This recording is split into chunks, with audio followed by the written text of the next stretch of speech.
Hey everybody, welcome back to our Advent series, Expectation. I am Pastor Colie Bettivia. Today is day 7, and I am back again with my sister Allie. Allie, thank you so much for being back with us again.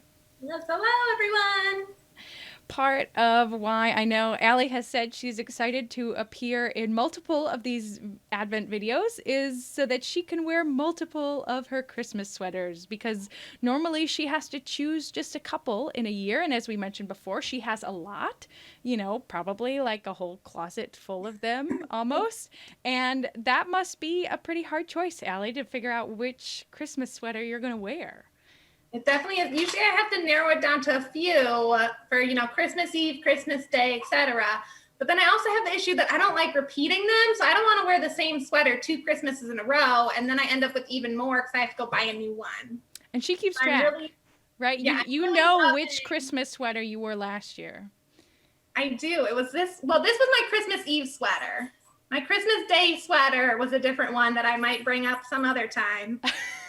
But yeah, so now I can't wear this one at Christmas Eve because I wore it last year for Christmas Eve.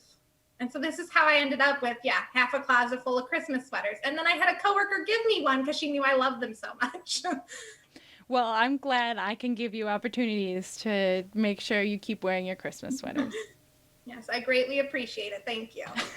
So today I invited Allie to talk with me, about family expectations, that other members of our family can sometimes expect things of us, right? Which is sometimes can be a good thing that can push us or strive us to be better and to do more.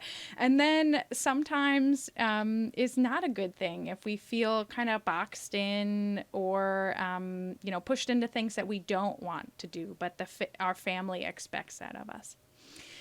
So one story in particular along these lines that Allie and I laughed together about is the reaction our grandmother had when I first told her that I was pregnant and having a baby. I'm pretty sure 27, and called her on the phone. And the first thing that she said was, something about being excited or, happy for us or those kinds of things, of course.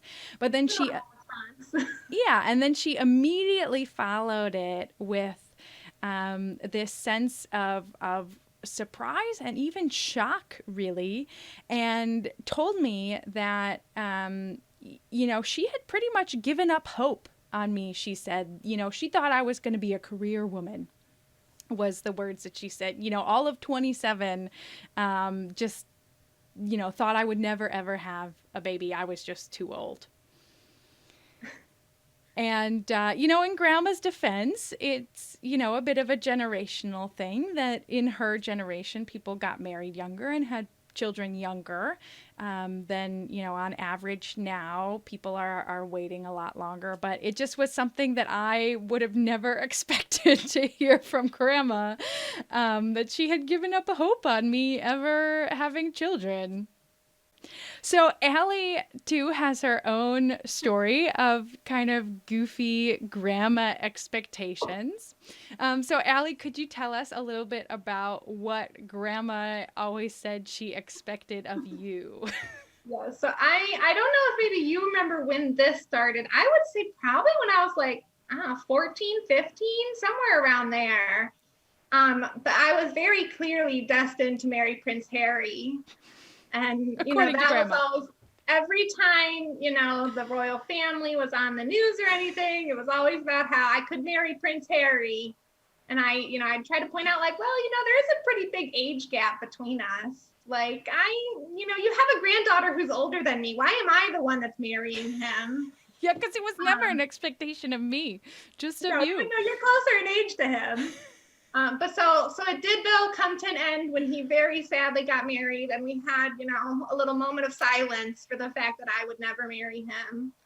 So instead, then, I just keep hearing about how cute her doctor was, and so Grandma is still, all these years later, still trying to set you up with somebody. I think at this point it sort of calmed down, but it was definitely, while I was still in my early 20s, that various other suggestions were being made then. If Harry was out, here's your next choice. I do really have to point out though, and Grandma's, huge A+ points to her, that I mean, probably somewhere around the same time, it switched from just saying that to, she tacked on like, a boyfriend or a girlfriend, or just, someone, she started being a little more vague. So I was like, well, thank you, Grandma. It would be a boyfriend, but I really appreciate, like to have grandparents, be that outright supportive to say like, well, if you haven't brought a boyfriend home, is it maybe because you don't want to bring your girlfriend home? I did appreciate, that, or just, saying, a special someone sometimes is how she would word it. I remember Grandma saying the same thing to me as a teenager. I have appreciated that about Grandma, that even though she makes clear her expectations of us in some ways, there has been that wider sense of support and encouragement for being who we are, and to a sense that our family was going to love us no matter what, right? Exactly. And I've always felt the support, even if sometimes it's not quite as appreciated. Thanks, Al, for being here with us. And I will see you all tomorrow, and you will be seeing Allie again in a few days. Yes. See you soon.